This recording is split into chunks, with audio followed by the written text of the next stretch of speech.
আমরা অভিযান করি আমাদের স্বল্প সামর্থ্য নিয়ে, মানুষজন সতর্ক হোক, সচেতন হোক। আপনারা কি মোহাম্মদপুর জোনে কোনো অধিক পুলিশ জনবল নিয়োগ দেওয়ার কোনো চিন্তা ভাবনা করছেন? দেখেন, আমরা নিয়োগ দেওয়ার কর্তৃপক্ষ আমরা না, এটা সরকার দেয়।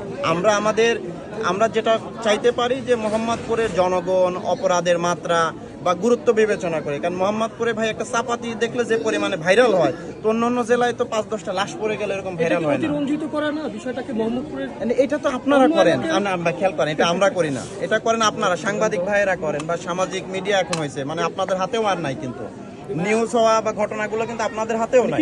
কোনো হয়ে গেছে এটা আমরা বলার সুযোগ নাই, কারণ মোহাম্মদপুর, জেনেভা ক্যাম্প, এইগুলো তো আপনার ধরেন যে যুগের পর যুগ ধরে এই অত্র অঞ্চলে শুধু অপরাধ করেই নাই, সারা বাংলাদেশে, সারা ঢাকা শহরে এখান থেকে মাদক অপরাধী সাপ্লাই দিছে। তো সেইখানকে আমরা নিয়ম বলতে পারি যে আমরা অতীতের যে কোনো সময় আমরা কঠিন এবং কঠোর নিরাপত্তা এবং নিয়ন্ত্রণের মধ্যে রাখছি, যাতে করে যেটা হচ্ছে যে মানে সারা বাংলাদেশে ভাইরাল না হয়, মানে আমরা যাতে সমালোচনার মুখে না পড়ি, সেটা করেছি আমরা।